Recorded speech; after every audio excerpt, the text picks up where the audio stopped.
అందరికీ నమస్తేనుల్లా. ఇయాల్టి ముచ్చట్లు షురూ చేసే ముందు అందరికీ ఉగాది శుభాకాంక్షలు. ఇక ఇప్పుడు ముచ్చట్లు షురూ చేద్దాం. ఫస్ట్ హెడ్లైన్స్ చూద్దాం. ఘనంగా ఉగాది ఉత్సవాలు, శుభాకాంక్షలు తెలిపినరు అందరు లీడర్లు. ఊరు ఖాళీ చేయమని పంపిస్తున్నారట నోటీసులు. ఇది మా ఊరు ఖాళీ చేయమంటున్న జనాలు.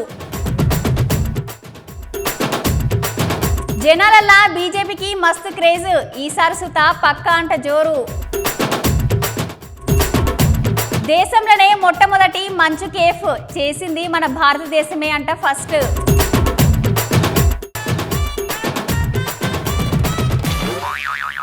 ఓ తమ్మి, గా మల్లయ్య మామ వాళ్ళ ఇంటికి పోయి 2 యాపరిక్కలు తీసుకొని రాపో అంటే ఊరికి పోయి తెచ్చేది. గట్లనే గా పెద్దమ్మ వాళ్ళ ఇంటికి పోయి మామిడాకులు దింపుకరా అని అంటే పోయి పట్టుకొని వచ్చేది.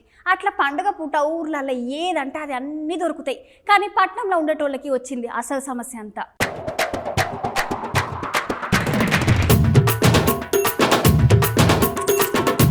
ఈ ఉగాది పండుగ బెల్లమేమో బంగారం అయింది, మామిడికాయ చెట్టు ఎక్కింది, చింతపండు సేదైంది, యాప పువ్వు అయితే మస్తు వగారైంది. అవునోళ్ళ అరే ఉగాది పండుగ కదా అని బచ్చాలు చేసుకొని పచ్చడి చేసుకొని తాగుదామంటే రేట్లు చూస్తే మస్తు పిరేమైనాయి. మార్కెట్లో దేని ధర చూసినా కొండెక్కి కూర్చున్నది. మామూలు రోజుల్లో 40-50 రూపాయలు ఉండే పూలు సుత 200-300 రూపాయలు అయినాయి. సర్లే పూలు అంటే ఎన్నో అట్లా తెచ్చుకోవచ్చు కానీ పట్నంలో యాప పువ్వు తెచ్చుడు అంటే ఏడార్లో మంచినీళ్ళ కోసం ఎదిగినట్టు ఉన్నట్టు ఉంటది లెక్క. ఈసారి యాప పువ్వు సుత చాలా తక్కువ ఉందట చెట్లకి. ఊర్లలో సుత మస్తు తక్కువ ఉందట. అందులో మళ్ళా ఆకులు ఎక్కువ పూత తక్కువ. ఏదో పండుగ పూట కదా అని శాస్త్రానికి అట్లా తీసుకొని పోతున్నారు. మొన్న మధ్యపడ చెడుగొడ్డు వానలతో మామిడికాయలన్నీ ఆగమైనాయంట. ఇక మార్కెట్ కు మాల్ తక్కువ వచ్చేసరికి అమ్మేటోళ్ళు రేకు ఎక్కువ పెట్టి అమ్ముతున్నారంట. అంతేకాదోళ్ళ పచ్చడి చేసే కుండోలు పట్టువల్ల రేట్లు సుత బాగానే స్థిరమైనాయంట. అయినా సుత ఏదేమైనా పండుగ కాబట్టి జనాలు పట్టుకొని పోతున్నారు. అట్లనే ఉగాది పండుగ కాబట్టి తెలంగాణ జనాలు అందరికీ సుత కొంతమంది లీడర్లు శుభాకాంక్షలు తెలిపారు. ఈ క్రోధినామ సంవత్సర సందర్భంగా ప్రతి ఇంట సౌభాగ్యాలు నిండాలని, అందరూ ఆనందంగా ఉండాలని, సిరి సంపదలతో తులతోగాలని మనస్ఫూర్తిగా కోరుకుంటున్నాను. ఈ సంవత్సరం సమృద్ధిగా వర్షాలు పడాలని, తద్వారా రాష్ట్ర వ్యాప్తంగా వ్యవసాయం మీద ఆధారపడి ఉన్నటువంటి ప్రజానికం అందరూ కూడా సుఖ సంతోషాలతో వెలుగొందాలని చెప్పి ఆ భగవంతుని ప్రార్థిస్తూ ఉన్నాను. మరొక్కసారి తెలుగు ప్రజలందరికీ ఈ క్రోధినామ సంవత్సర సందర్భంగా మీ అందరికీ నా హృదయపూర్వకమైనటువంటి అభినందనలు తెలియజేయటమే కాకుండా ఈ సంవత్సరం అందరికీ మంచి జరగాలని, మొత్తంగా శాంతి సామరస్యాలతో ఎలాంటి మత కల్లోలాలు కానీ ఎలాంటి అనవసరపు బాధలు కానీ ప్రజలకు కలగకుండా, ముఖ్యంగా వ్యవసాయం బాగుండాలి అంటే వర్షాలు బాగా కురవాలి, వ్యవసాయం బాగుండాలి అంటే కాలం బాగా జరగాలి.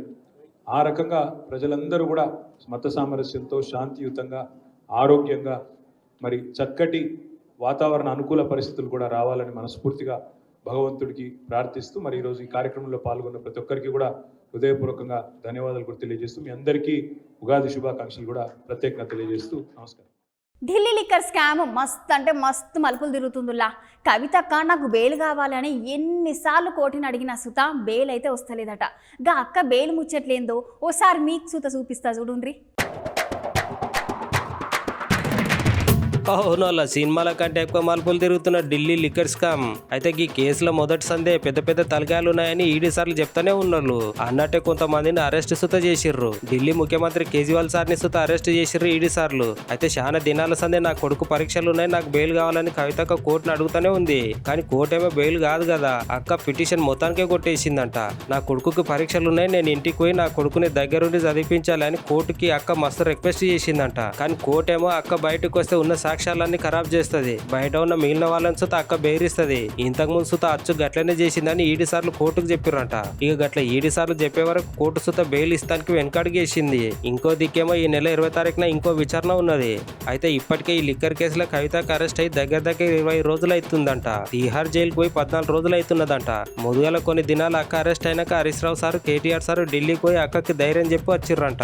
అటెంకల్ కేటీఆర్ సార్ సుత వాళ్ళ అమ్మని సుత అక్క దగ్గరికి తీసుకొని పోయి వచ్చిందంట. ఇటు రోజులు గడుస్తున్నాయి, మెల్లగట్టు కారు గుర్తుపాటి లీడర్లు సుత దినం పార్టీ ఆఫీస్ లో మీటింగ్ల మీద మీటింగ్లు పెడుతున్నారు. కానీ ఏ ఒక్క రోజు సుత అక్కని యాద్ చేయలే ఇంతవరకు. చూడాలే మరి కవితక్కకు ఎన్నడు బెయిల్ మంజూరు అవుతుందో.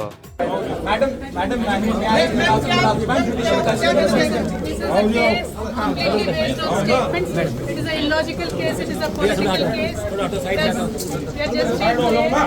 case completely targeting CBI is already CBI has taken your statement in jail. Ma'am CBI ने आपसे क्या पूछा ma'am?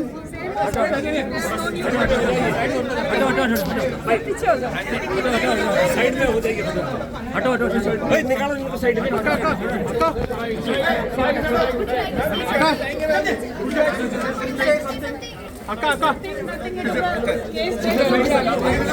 Not going to stand the test of time. Madam, what is your message for Telangana people? Ma'am, what is your message for Telangana people? చాలా మంది అమ్మా నాన్నలకి ప్రేమ పెళ్ళిళ్ళంటే ఇష్టం ఉండదు. బిడ్డ అయినా కొడుకైనా ప్రేమ అంటే చాలు మస్తు కోపం వస్తుంది. అచ్చుగట్లనే ఒక అన్న బిడ్డ ప్రేమ పెళ్లి చేసుకుని ఇంట్లో నుండి వెళ్ళిపోయిందంట. ఇక గట్ల బిడ్డ పోయిందని ఇగో గా నాయన ఏం చేసిండో చూడుండ్రి.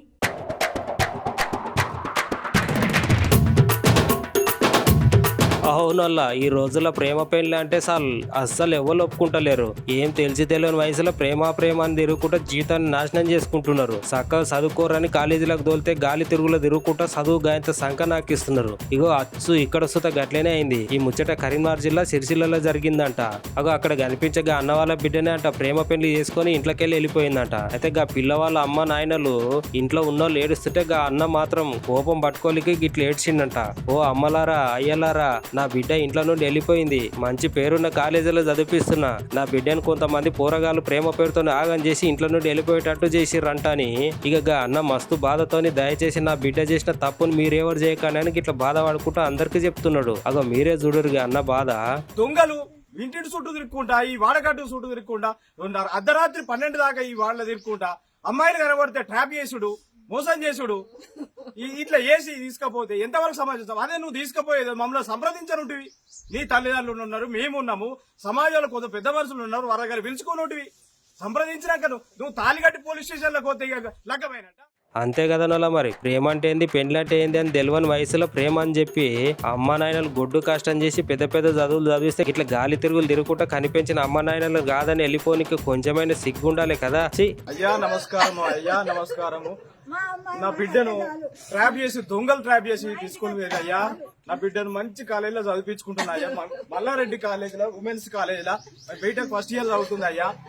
ఆమెను ట్రాప్ చేసి అమ్మాయిని ట్రాప్ చేసి ఎత్తుకొని వేయరు అయ్యా.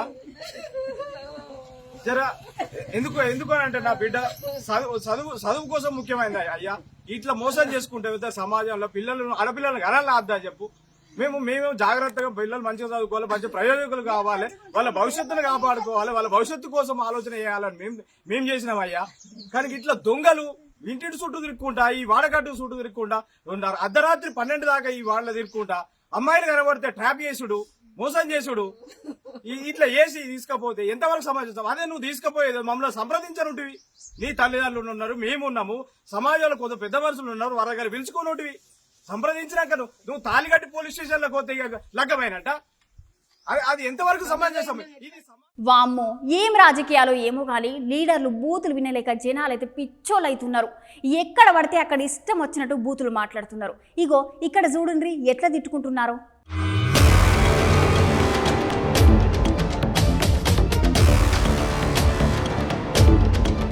అవునోలా ఎలక్షన్లు దగ్గర పడుతున్న సంది లీడర్ల నడుమితలు బూతులు పెరుగుతున్నాయి. నువ్వంటే నేనేమన్నా తక్కువనా అన్నట్టు ఆటల పోటీలు పాటల పోటీలు పెట్టుకున్నట్టనే పొల్లుగా బూతుల పోటీలు పెట్టుకున్నట్టు అనుకుంటున్నారు మాటలు. ఇగో అచ్చు గట్లని ఇక్కడ జోగి రమేష్ సార్ని బోడే ప్రసాద్ సార్ పొల్లు మాటలు అన్నాడు. ఓ అమ్మో సార్ అన్న మాటలు మీరే ఇన్నుర్రీ.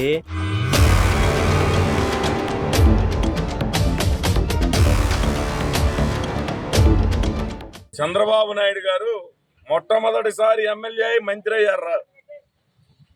ఏం మాట్లాడుతున్నావు? నోరుంది కదా అని పిచ్చిగా మాట్లాడితే మేము సంస్కారంగా మాట్లాడాలని ఓపిక పడతా ఉన్నాం. ఉయ్యూరు వచ్చి ఏదో కారు కోతలు కూశారనంట. అరే పిల్ల బచ్చ, ఫస్ట్ టైం ఎమ్మెల్యేరా, ఇప్పటికి 7 సార్లు 8 సార్లు ఎమ్మెల్యే, ముఖ్యమంత్రి. నువ్వు లాగులు వేసుకొని తిరిగావా? నీ స్థాయి ఏంటి? లాగులు వేసుకొని లారీలకి లేకపోతే బస్సులకో లేకపోతే గుమ్మస్తాగానో పనిచేసావు. ప్రజలు ఉమ్మేస్తున్నారు మొహాన. ఏం మాట్లాడుతున్నావు? సారథికి కత్తిపోటు పొడిచారా? సారథి గారిని నూజివీడు పంపించి గెలిపిస్తున్నారా? నీకు రా కత్తిపోటు పొడిచింది పెడం నుంచి ఇక్కడికి మార్చి నా మీద నీకు రాజకీయ సమాధి కట్టిపోతుంది జగన్మోహన్ రెడ్డి. నీకు బీసీ గారు పార్థసారథి గారికి కాదు, నీకురా మీ జగన్మోహన్ రెడ్డి సమాధి కట్టపోతా ఉంది. నువ్వు ఓడిపోతున్నావు. ఓడిపోయిన తర్వాత పెనలూరులో ఉంటావా? నీకు చంద్రబాబు నాయుడు గారు చర్చకి రావాలా?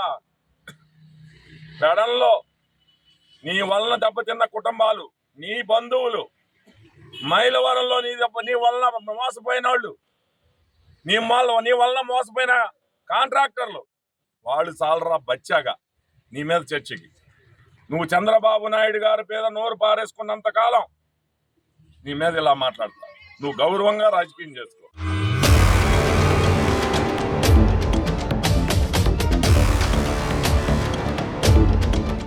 ఎలక్షన్లు దగ్గర పడుతున్న సంధి కమలం పువ్వు పార్టీ మస్తు జోరు చూపిస్తున్నది. లీడర్లు జనాలను తిరుక్కుంటా జనాలలోనే ఉండేటట్టు చూసుకుంటున్నారు. దాంట్లో భాగంగానే ఇలా కిషన్ రెడ్డి సారు మాట్లాడుతున్నాడు. గా ముచ్చట్లేందో ఓ మాల్గా చూసొద్దాం పాల్ని. ఎలక్షన్లు దగ్గర పడుతున్న సంది కమలపు పార్టీ మంచి జోరు మీద ఉన్నది. ఈసారి ఎట్లయినా తెలంగాణలో ఎక్కువ సీట్లు గెలుస్తామని అంటున్నారు బీజేపీ లీడర్లు అందరూ. ఎప్పటికీ జనాలలో ఉండుకుంటూ మంచి పేరు తెచ్చుకున్నారు. ఇయాల సుత కిషన్ రెడ్డి సార్ ప్రచారం కోసం అని జనాలతో మాట్లాడుతున్నాడు. సార్ మాటలు మీరో పాలు ఇన్నుర్రీ. ఈ సంవత్సరము అన్ని వర్గాల ప్రజలకు సుఖ సంతోషాలు ఉండాలని, మన రాష్ట్రము మన దేశము మంచి వర్షాలతో, పాడి పంటలతో, అన్ని రకాలుగా భగవంతుని ఆశీస్సులతో సుఖ సంతోషంగా ఉండాలని, ఏ రకమైనటువంటి ప్రకృతి వైపరీత్యాలు రాకుండా అన్ని వర్గాల ప్రజలు ఆయురారోగ్యాలతో ఉండాలని ఈ సందర్భంగా కోరుకుంటున్నాము. నరేంద్ర మోడీ గారి నాయకత్వంలో దేశం అన్ని రకాలుగా ముందుకెళ్తా ఉంది. ఈ యొక్క క్రోధినామ సంవత్సరంలో కూడా నరేంద్ర మోడీ గారి నాయకత్వంలో భారతదేశం మరింత ముందుకెళ్లాలని, ఒక సమర్థవంతమైనటువంటి, ఒక సుస్థిరమైనటువంటి 140 కోట్ల మంది ప్రజల ఆశీస్సులతో మంచి ప్రభుత్వము నరేంద్ర మోడీ గారి నాయకత్వంలో ఏర్పడాలని, రానున్నటువంటి పార్లమెంట్ ఎన్నికల్లో కూడా ఇటు తెలంగాణలో కానీ అటు దేశంలో కానీ అన్ని వర్గాల ప్రజలు నరేంద్ర మోడీ గారి నాయకత్వాన్ని ఆశీర్వదించాలని, భారతీయ జనతా పార్టీ అభ్యర్థులను మరి పెద్ద ఎత్తున మెజార్టీలతో గెలిపించాలని, నేను కోరుకున్నట్టుగా భారతీయ జనతా పార్టీకి 370 సీట్లు, మా ఇండియా భాగస్వామ్య పక్షాలకు 400 పైచిలకు సీట్లు అన్ని వర్గాల ప్రజలు ఆశీర్వదించి భారీ విజయం చేకూర్చాలని ఈ సందర్భంగా కోరుకుంటూ, మరొకసారి క్రోధినామ సంవత్సర సందర్భంగా తెలుగు ప్రజలకు ఈ యొక్క తెలుగు నూతన సంవత్సరం ప్రారంభమవుతున్నటువంటి ఈ ఉగాది పర్వదినాన హృదయపూర్వకమైనటువంటి శుభాకాంక్షలు తెలియజేస్తాను. మీరు ఇంతవరకు చాలా రకాల కేఫ్లు చూసుంటారు కదా, కానీ ఈ కేఫ్ గవాటి అన్నిటికంటే చాలా కొత్తగా ఉన్నది. ఇప్పుడు మీరు చూసే కేఫ్ మస్తు అంటే మస్తుగా ఉన్నదిలా, చెప్తుంటేనే ఎప్పుడెప్పుడు చూడాలా అని ఉన్నది కదా. మరి ఇంకెందుకు ఆలస్యం, చూడుండ్రి.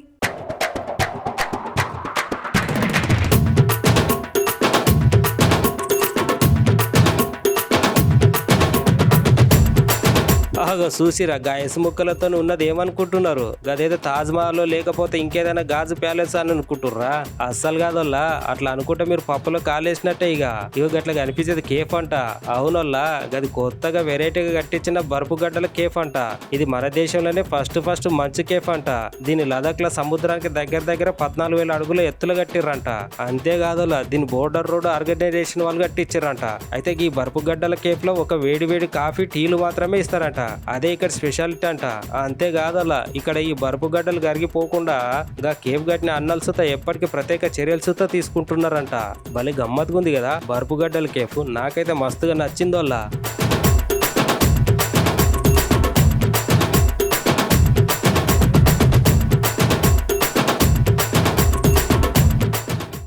ఏంది ఎక్కువ మాట్లాడుతున్నావు? ఈ ఊరు ఏమన్నా నీ అయ్య జాగిరా? బాగా మాట్లాడుతున్నావు. ఈ ఊరు నీ అయ్య ఏమన్నా నిజాం నవాబులకు రాసిచ్చిండా అనే మాటలు మనం వింటూ ఉంటాం కదా. అవును, బరాబర్ ఈ ఊరు మొత్తం నా నాయన జాగిరే, నాదే అంటున్నాడు ఒక అన్న. విచిత్రంగా ఉన్నది కదా.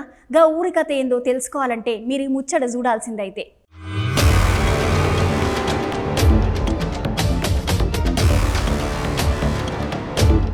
ఈ జాగ నాదనో గా కనపడే ఇల్లు నాదని గా పొలం నాదని కేసులు పెట్టే వాళ్ళని చాలా మందిని చూసినాం. కానీ వెరైటీగా గా ఊరు మొత్తం నాదే అని కేసు పెట్టిండు గీ అన్న. కేసులు ఏందోల్లా ఊర్లో ఉన్న వాళ్ళందరికీ నోటీస్ చూసి ఇచ్చిండు. గా ఊరు మొత్తం నాదే ఉన్న పలంగా ఇప్పటికిప్పుడు ఉన్న ఊరు మొత్తం కాల్ చేసి పోవాల్సిందేనని అంటున్నాడు గా అన్న. ఈ ముచ్చట జోగులాంబ గద్వాల జిల్లా చామన్ ఖాన్ అనే ఊర్లో జరిగిందంట.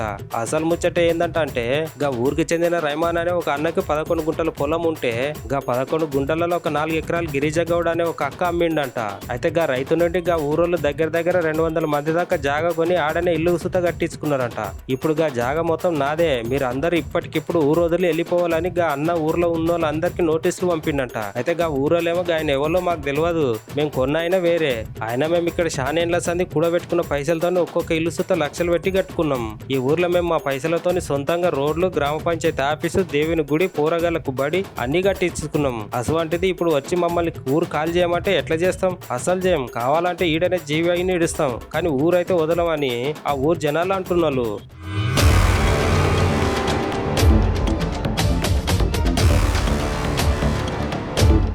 మేమైతే పైసలు ఇచ్చి గవర్నర్ కొనుక్కుని మాము 200 ఇండ్లు కట్టే వరకు అస్సలు ఏమి అనలేడు. అననప్పుడు ఇప్పుడు వచ్చి నోటీసులు వచ్చేవి అవి వచ్చేవంటే కూడా మా ఊరు ఇడలేము. మేము అప్పుడు వలస పోయి దానికి పోయి దీనికి పోయి ఆస్తులు అమ్ముకొని తెచ్చి కట్టుకున్నాము. ఇప్పుడు పోయి మేము కట్టుకున్నాలంటే కూడా ఏడ పోయి కట్టుకున్నాలా? మాకు స్థలం ఉండదు నా కట్టుకునేకే. ఉన్నట్టు అమ్ముకున్నామే, ఇండ్లు కట్టుకున్నామే.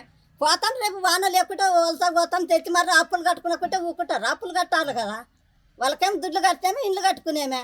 మరి ఇప్పుడు అతను ఇప్పుడు వచ్చి నాకు అంటే యానుడు తెచ్చి కడదాం. మా మద్ద అయితే లేదు, మాకు కావాల స్థలము. మామ ఇండ్లు ఇడిచి అయితే ఎక్కడ పోలేము చూడు సారు. మాతోటి అయితే కాదు అంటే మామంతా ఊరు తల్లి పిల్ల మొత్తం వచ్చి ఒకవేళ ఆ కోర్టు ముందర ఒక డబ్బా పట్టుకొని తాగి సాయం అంటే కూడా సస్తం జనాలు.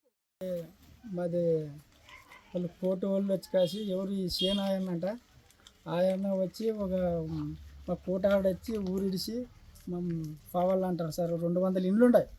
200 ఇండ్లు ఉంటే కానీ మేము మరి కనిష్టం అంటే ఒక 50-60 ఏండ్లు ఏంటా సార్. అప్పుడు వాళ్ళ సేన అయితే వాళ్ళు ఆపుకునొచ్చు కదా. కడితేప్పుడు 200 ఒక ఇల్లు 2 ఇండ్లు అయితే కానీ జిలాంతం కట్టారు అన్నిక. ఇన్ని ఇండ్లు అయినాక ఇప్పుడు మమ్మల్ని ఊరి అంటే మేము ఎక్కడ పోలేము సార్. మేము ఎక్కడ ఎన్ని వాళ్ళు ఏం తిప్పలమైనా ఏం చేసినా మమ్మల్ని చంపేసి కానీ మా మాత ఫామ్ మాది ఇదే ఊరు, ఇదే కథ. మా సత్యం తింటేనే బతికితే తింటేనే అన్నీ ఉండవి. మొత్తం దేవుని గుళ్ళు ఉండవి, సీసు రోడ్లు ఉండవి, నీళ్ళ ట్యాంక్ ఉండదు, బ్రహ్మయ్య గుడి ఉండదు, ఇక్కడ మసీదు ఉండదు, అన్నీ ఉండవు. ఇది లేదన్నట్టు లేదు. మా మాత గ్రామ పంచాయతీ ఉండదు, స్కూల్ ఉండవు, అన్నీ ఉండవు. కానీ మా మాత ఇప్పుడు ఏంటంటే మేము ఇట్లా చచ్చిపోదు. కానీ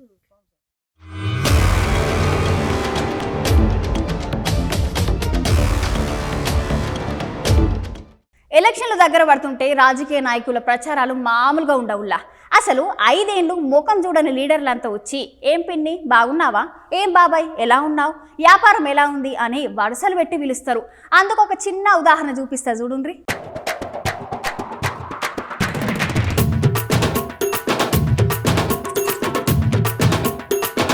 ఆగో సార్, అక్కడ హోటల్లో దోశలు, ఉల్లిగడ్డ పకోడీలు వేసేది ఎవరో చెప్పుకోరి చూద్దాం. గుర్తు పట్టలేదా? గాన్న పంక గుర్తు party leader Duvvada Srinivas sir ఈసారి వైసీపీ పార్టీ నుండి టెక్కల నుంచి పోటీ చేస్తున్నాడంట. ఎలక్షన్లు దగ్గర పడుతున్నాయని అందరి లెక్క ప్రచారం చేస్తే కొత్త ఏముంటది అనుకున్నాడో ఏందో, ఇట్లా బజ్జీలు, పకోడీలు, దోశలు ఓసుకుంటా ప్రచారం చేస్తున్నాడు. చూడాలి ఇక ఈ బజ్జీల ప్లాన్ ఎంత మాత్రం వర్కౌట్ అవుతుందో మరి.